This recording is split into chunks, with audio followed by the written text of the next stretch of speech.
Uh-oh, everybody panic. It's time to storm the stores and buy up every single Quantum.OLED because could it be the end for Quantum.OLED by next year, or will it still be around for a long time? Obviously, no. Please don't go panic and buy Quantum.OLEDs out of fear right now. Let's discuss this. So there was an interesting article posted just a little bit ago by OLED-Info where it does appear that they seem to believe that the future of Quantum.OLED is certainly questionable at the least. And I definitely want to talk about this with you guys because I actually do agree on some points with this article, and there are some things that are very concerning when it comes to Samsung and Quantum.OLED and its potential future. So let's start by talking about the evidence as to why at least I believe that Quantum.OLED might not be around as long as we thought. So first, let's talk about Samsung buying OLEDs from LG. Now, not too long ago, there was an article put out by Tom Warren over at The Verge, which states Samsung admits defeat and reportedly inks deal for LG OLED TV panels. This is true. They are actually buying LG OLEDs and selling some of them under the S90D in certain sizes this year, and maybe mixing and matching them with all sizes in other regions. That's yet to be determined. We will see what happens there. So that's not good for Samsung Display when it comes to Quantum.OLED. I mean, if Samsung as a whole believed that Quantum.OLED was not only far more affordable, but a far better technology, surely they would be just selling Quantum.OLED and not buying LG OLEDs.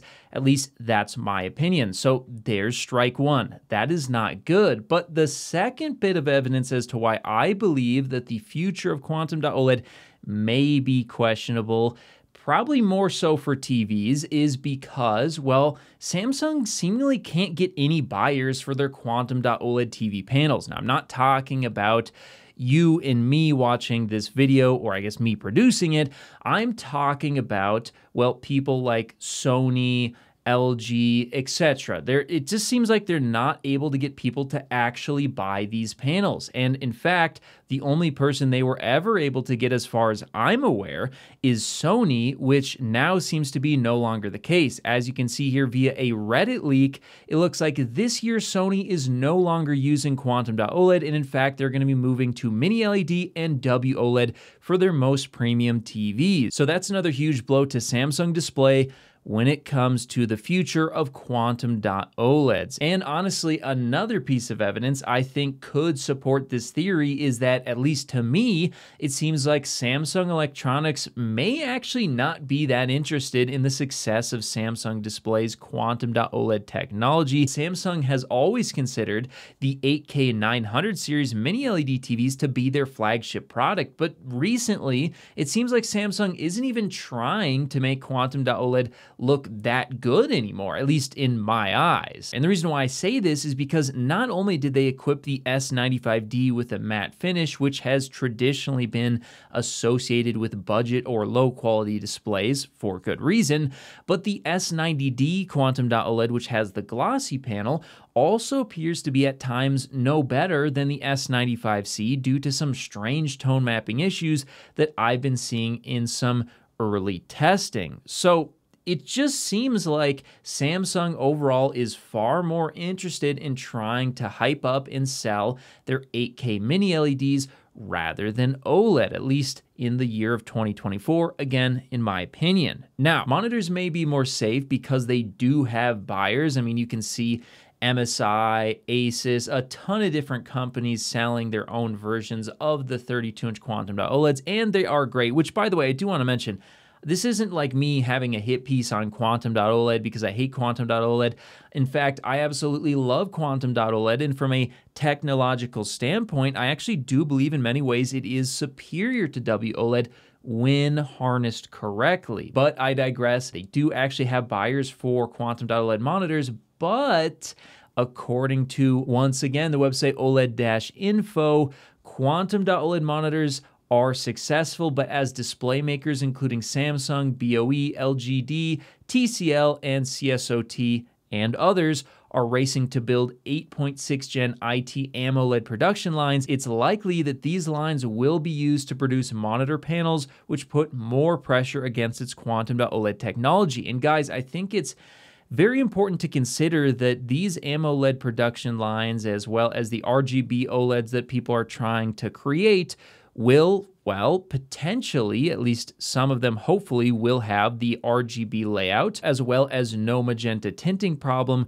when presented with ambient light, which might make them a better choice for desktop usage, especially for editing, and especially if you're not in a light-controlled room. But only time will tell how the final units will actually look. Now, another thing we have to consider as to why I believe the Quantum.OLED might be in trouble in the future, especially on the TV side, is the cost. Quantum.OLED is using 3-stack blue layer, and as you can see on this image from OLEDnet.com, yeah, this is a pretty complicated process of creating OLED. OLED is already very, very expensive, and to have 3 layers of it, as well as quantum dots on top of that, and now they're trying to figure out the finish problem to retain that glossy, nice look without having the tinting.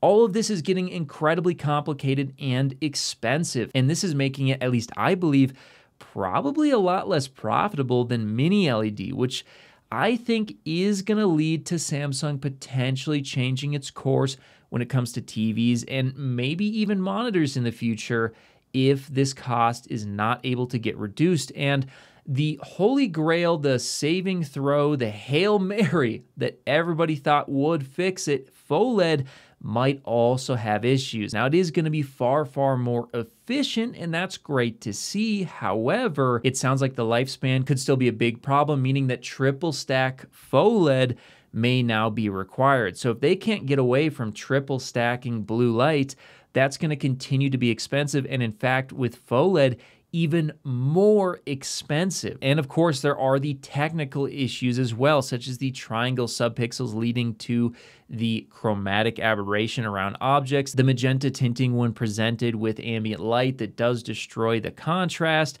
of course, burn-in being a potential issue as well, although I will say burn-in has been greatly reduced on their latest generation models, so I don't think that's as much of an issue, but of course, mini LED just won't have that same concern. And then of course, they have to worry about the race to 4,000 nits now, as it looks like 4,000 nit mastering monitors are reaching the hands of creators and is going to be the next target for the best HDR movies and content coming out.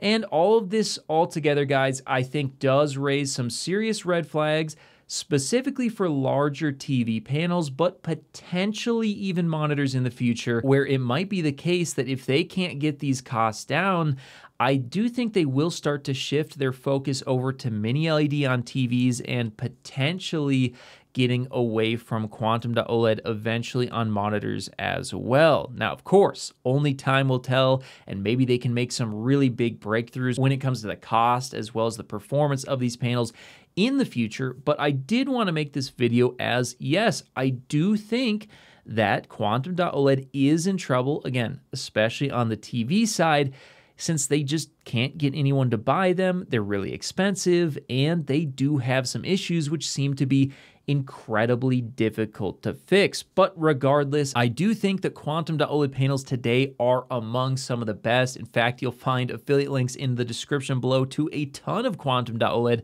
monitors and TVs that I frequently recommend, as they do have superior color volume when compared to WOLED. So there's a lot to love about them. I hope they don't go away, and I hope they can fix these issues, but I am getting a little concerned. Whether you're looking to connect a new console, gaming PC, or just need a fast and reliable HDMI cable to connect over long distances, Rupro has you covered with their certified 8K HDMI 2.1 fiber optic cable, available in sizes of up to 50 feet and can deliver a perfect full 48 gigabits per second connection over distances other cables could only dream of reaching. And with 48 gigabits per second of bandwidth, it can easily drive 8K 60 FPS or 4K 144 FPS 10-bit HDR video through its ultra-thin, flexible, and durable housing, and it even supports ER. So if you're in the market for a cable that can drive a beautiful new TV or monitor, be sure to check out Rupro on Amazon today.